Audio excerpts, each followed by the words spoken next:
डोंबिवली की शिवसेना उनसे भी आगे बढ़नी चाहिए। और मैं देख रहा हूं कि डोंबिवली की शिवसेना आगे आगे जा रही है।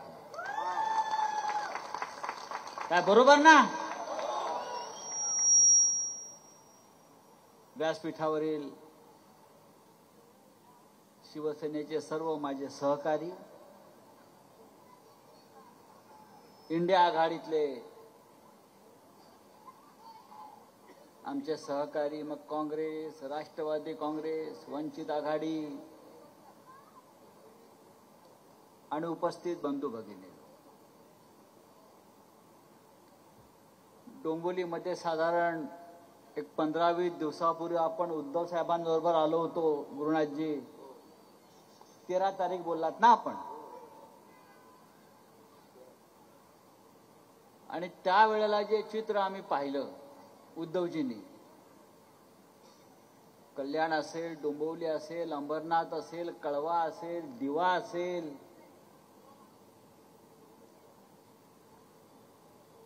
ज्या पद्धतीचा स्वागत आणि जल्लोष या नगरीमध्ये जनतेनं केला, ते पाहून उद्धव साहेब खरोखर भारावून गेले आणि म्हणाले, राहुल नार्वेकरने कागदावरची शिवसेना फक्त सरकवली असेल, खरी शिवसेना आजही या जमिनीवर डोंबिवलीमध्ये कायम.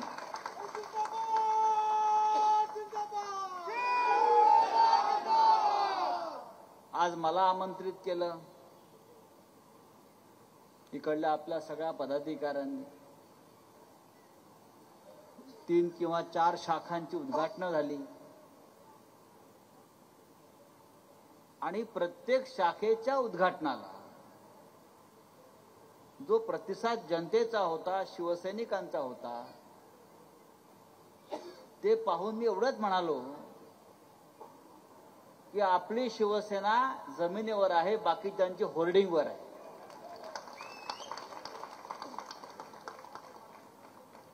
होर्डिंग म्हणजे काय? होर्डिंग या डोंबिवलीमध्ये बाळराजांचा वाढदिवस होता, कधी आहे? मग आतापासून लावून घ्या होर्डिंग.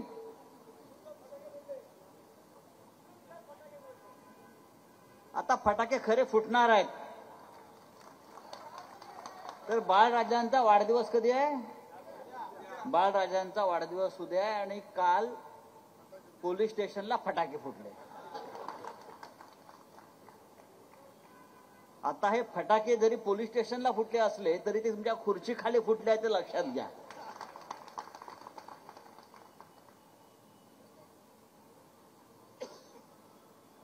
भयंकर चित्र आहे,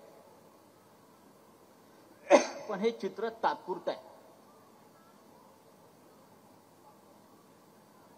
एक अंधार भारतीय जनता पक्षाचा, म्हणजे तुमच्या सरकारमधला, नाव त्याचं गणपत,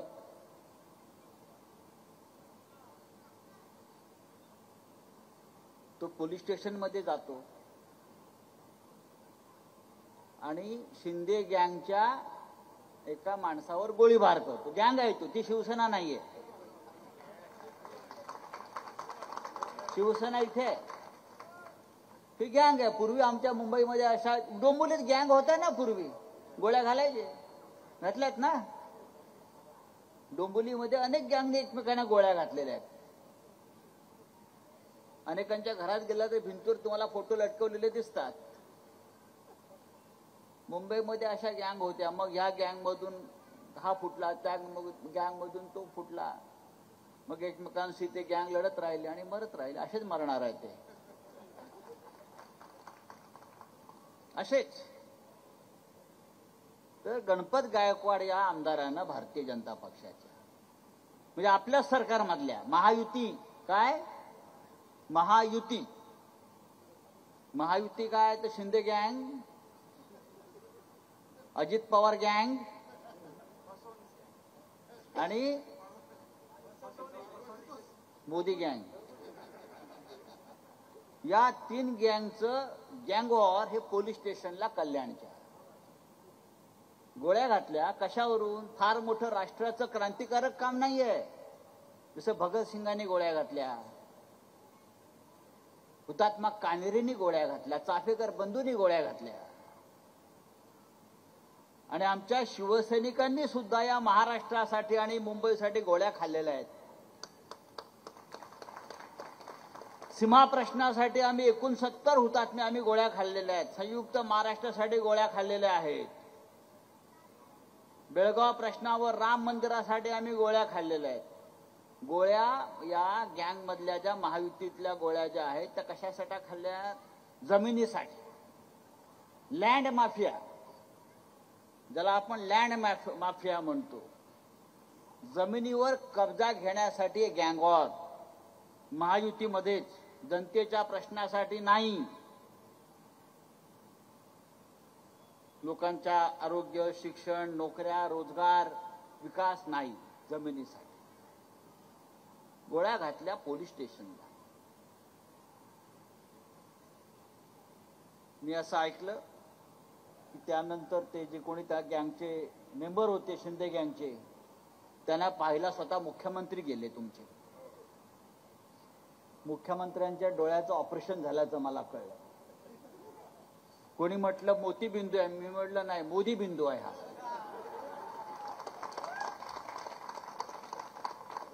कोणी म्हटलं मोतीबिंदू, मी लो मोतीबिंदू नाही, मोतीबिंदू नाही. मोतीबिंदू चांगल्या माणसांना होतो, बिचारे काम करतात, अभ्यास करतात, आणि मग त्याचं लहानसं ऑपरेशन होतं. हा मोदी बिंदू आहे. आणि ते एकनाथ शिंदे सह 40 लोकांना हा मोदी बिंदू झाल्यामुळे महाराष्ट्राला सरकार पडलं, आंधळे झाले ते, तर हे गेले. गणपत गायकवाड यांनी गोळ्या झाडल्या, आणि त्यांनी ते सांगितल्या गोळ्या झाडल्यावर, ते जरी एका गुन्हेगाराचं स्टेटमेंट असलं तरी ते महाराष्ट्रासाठी अत्यंत महत्वाचं आहे. या महाराष्ट्रामध्ये जे गुंडांचं राज्य या मोदींनी, अमित शहानी आणि फडणवीसांनी आणलेला आहे, त्याचा पर्दाफाश या गोळीबारानं झालेला आहे. काय म्हणतात गणपत गायकवाड आमदार, जे आता तुरुंगामध्ये आहेत, ते असं म्हणतात, मला गोळ्या झाडायला एकनाथ शिंदेनी मजबूर केलं, महाराष्ट्राच्या मुख्यमंत्र्यांनी. काय म्हणतायत आमदार भारतीय जनता पक्षाचे,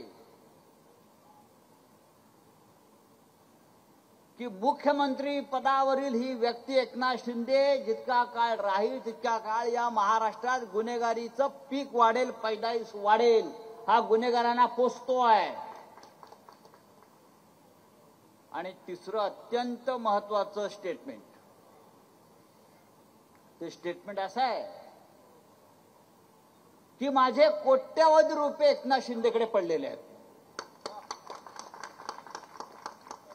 माझे कोट्यावधी रुपये एकनाथ शिंदेकडे पडलेले आहेत. एकनाथ शिंदेने आपल्या मुलाची शपथ घेऊन सांगावं, हे कोट्यावधी रुपये तुझ्याकडे माझे पडलेले आहेत की नाही. त्याच्यावरती एकनाथ शिंदेचं अद्याप उत्तर नाही मुख्यमंत्र्याचं. आता माझ्या पुढे प्रश्न असा आहे, कोट्यावधी रुपये गायकवाडने त्यांना का दिले? हे कोट्यावधी रुपये एकनाथ शिंदेने कुठे ठेवले? या कोट्यावधी रुपयाचा वापर एकनाथ शिंदेने कुठे केला? ही मनी लॉन्ड्रिंगची केस आहे. ही मनी लॉन्ड्रिंगची केस आहे. आणि ईडीला माझं आव्हान आहे, तुम्ही आमच्या मागे लागता ना, 2 लाखासाठी, 1 लाखासाठी, 10,000साठी लोकांच्या मागे लागतात आमच्या. कुठून आले पैसे? कुठून दिला चेक? मग सत्ताधारी पक्षाचा एक आमदार पोलिसांना स्टेटमेंट देतो आहे, जे prevention of money laundering act जो आहे, ज्याच्या खाली काल हेमंत सोरेनला अटक केली, झारखंडच्या मुख्यमंत्र्याला, ज्याच्या खाली आम्हाला सगळ्यांना त्रास दिला, तुरुंगात पाठवलं. त्याच PMLA act section 45A Eknath शिंदेला तात्काळ अटक करणं गरजेचं आहे.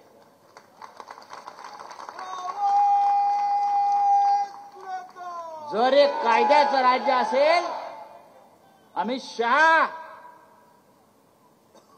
गृहमंत्री फडणवीस हे जर कायद्याचं राज्य असेल तुमचं खरोखर, तर गणपत गायकवाड यांनी जे सांगितलंय कोट्यावधी रुपये मी एकनाथ शिंदेकडे दिले आहेत, त्याच्याकडे आहेत, त्या पैशाचा हिशोब तुम्हाला द्यावा लागेल. हे पैसे का, कुठून आले, पैसे कुठे आहेत? माझ्या माहितीप्रमाणे ही रक्कम 150 कोटीपेक्षा जास्त आहे. माझ्या माहितीप्रमाणे ही रक्कम 150 कोटीपेक्षा जास्त आहे, जे गणपत गायकवाड सांगतायत. कारण एकनाथ शिंदे लाखात बोलत नाहीत, किमान 50 खोके, किमान 50 खोके, बरोबर ना? म्हणजे एका साध्या आमदाराची किंमत ही त्यांनी 50 खोक्यापासून ते 100 खोक्यापर्यंत लावली. आपले खासदार तिथे गेले, ते एकदा मला विमानात भेटले. मी म्हटलं, भाऊ तुम्ही का गेलात? इतके जुने, इतके आदर्श सगळ्यांसाठी. तेव्हा मला त्याच्या बाजूच्या माणसानं सांगितलं 100, सगळ्यात जास्त किंमत त्यांची लागली म्हटलं. तेव्हा हे हिशोब जे आहेत हे लोकांसमोर आहे. या डोंबिवलीमध्ये तुमचे बाळराजे आता खासदार आहेत, उद्या त्यांचा वाढदिवस आहे, साजरा होईल. साला एकही लाईटचा पोल शिल्लक नाही. हे पोलवरच लटकल्यात, काम कुठे आहे? ही सरकारची परिस्थिती आहे. या गँग संपणार, आपापसात लढून संपणार. उद्या निवडणुका घ्या, आपलं सरकार आलं की आम्ही संपवणार.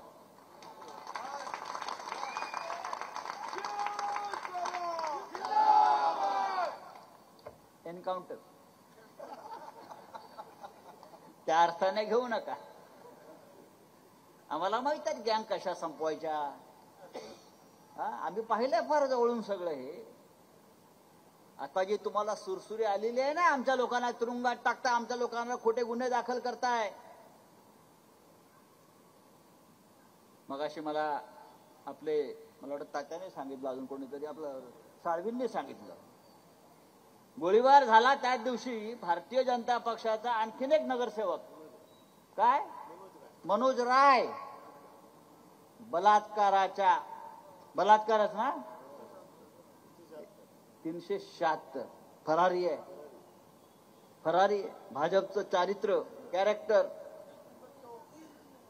एक तुरुंगात आहे गोळीबार, एक फरारी आहे बलात्कार. आणि बाळराजे फिरतायत, पोलवर लटकलेले आहेत. जमिनीवर या, असे लटकू नका. तुमचे वडील पण लटकलेले आहेत.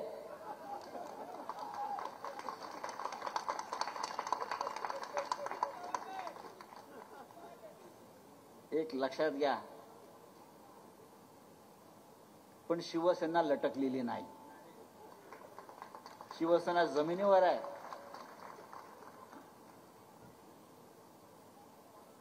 काय म्हणतायत?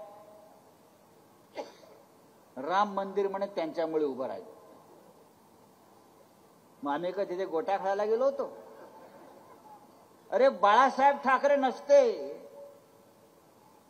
शिवसैनिक नसता, तर नरेंद्र मोदीच्या हातून परवा ती प्राण प्रतिष्ठा झालीच नसती. रेकॉर्ड आहे. बाळासाहेब ठाकरे आरोपी नंबर 3 आहेत. अडवाणी, मुरली मनोहर जोशी आणि बाळासाहेब ठाकरे, आम्ही सगळे आहोत त्याच्यामध्ये. सतीश प्रधान आहेत, आमचे खासदार आहेत. मी स्वतः 6 वेळा जाऊन कोर्टापुढे उभा राहिलो साक्ष द्यायला. आणि म्हणतात शिवसेनेचं योगदान काय? तुम्ही कुठे होतात? पळून गेलात. काखावर करून लुगण्याला पाय लावून, हे आमचं काम नाही. ते शिवसैनिक असतील. तेव्हा बाळासाहेब ठाकरे हिंदुहृदय सम्राट कडाडले होय. जर ते बाबरीत पोट पाडणारे शिवसैनिक असतील तर मला त्यांचा गर्व आहे, मला त्यांचा अभिमान आहे.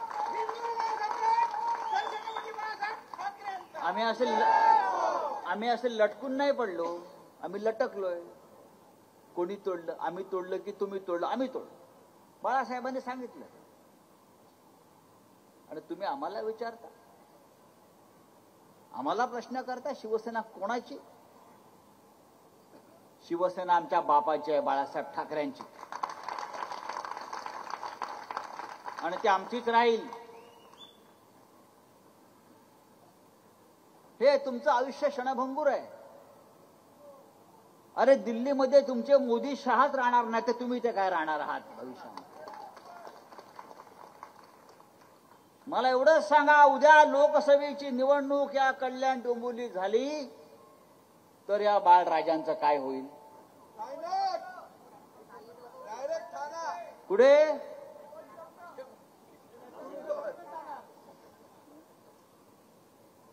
रामाच्या नावावर मतं मागतात. रामाच्या, अरे स्वतःच्या कामावर मागा ना.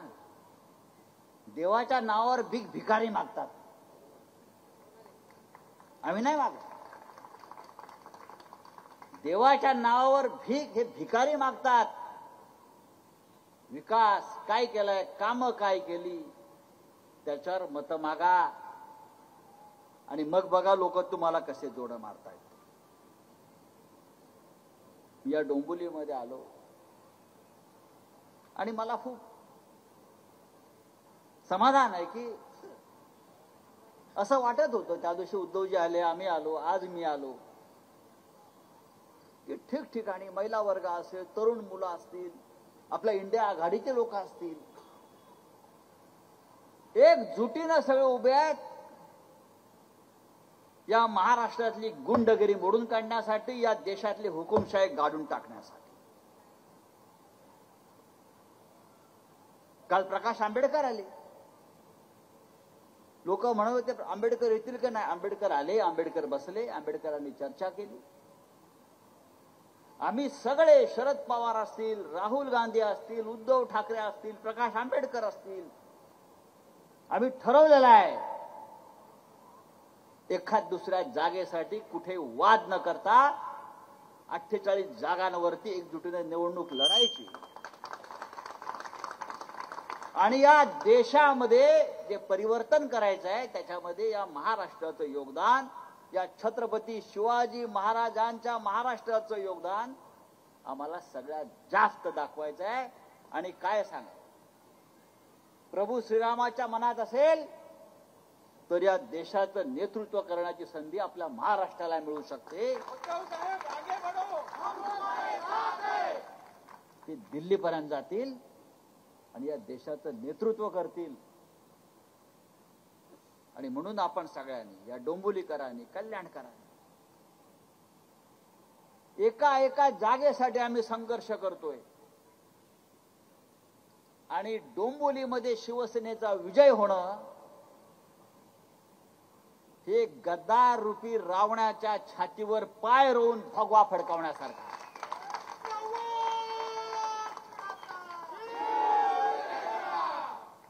आवाज घुमत राहिला पाहिजे. डोंबिवली ही शिवसेनेची आहे आणि डोंबिवलीतलं प्रत्येक घर हे शिवसेनेचं आहे, प्रत्येक मन शिवसेनेचं आहे. मग अशी दरेकर ताईंनी इकडल्या नाही ते कोण इकडले मंत्री तुमचे नाव पण आठवत नाहीत, एवढी अवस्था आहे. मंत्र्यांची नावं आम्हाला कळत नाही, आठवत नाहीत. एकेकाळ होतं की आम्हाला सगळे मंत्री माहीत असायचे, कारण आता मंत्री कमी आणि गुंडगिरी जास्त आहे.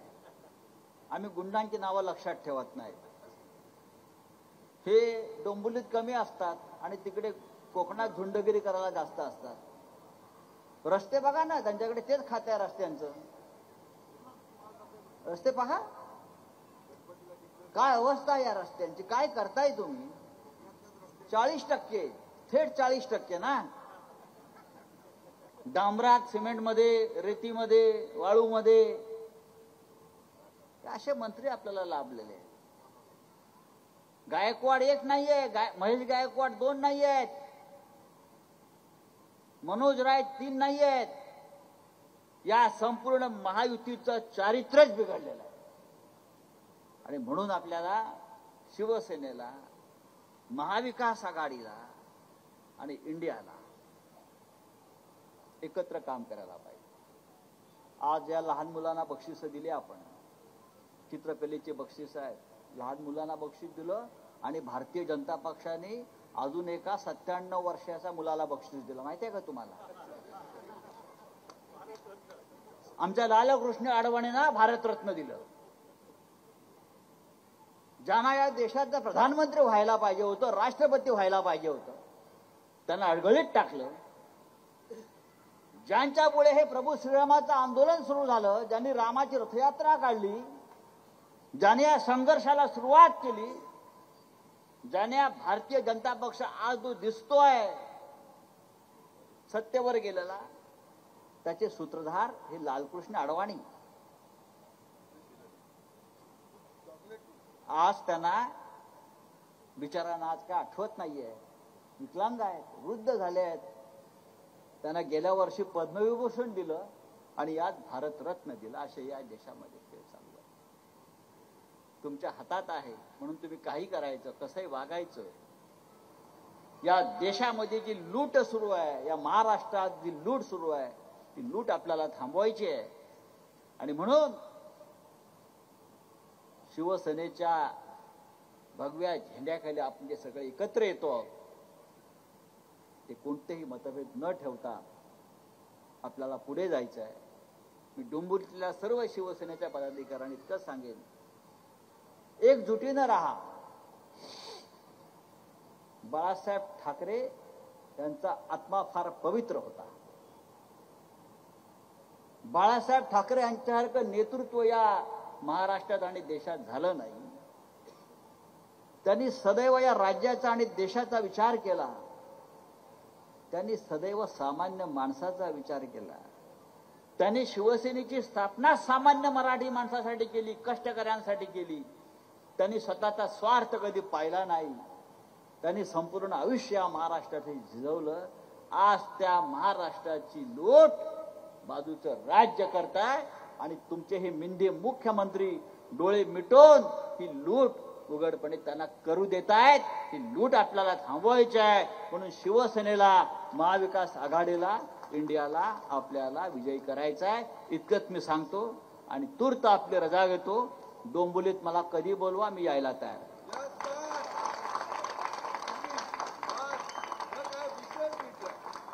जिथे लढाई आहे, जिथे युद्ध आहे, जिथे संघर्ष आहे, जिथे वार आणि घाव झेलायचे आहेत, तिथे हा शिवसैनिक बाळासाहेब ठाकरेंचा सदैव हजर आहे. एबीपी माझा, उघडा डोळे बघा नीट.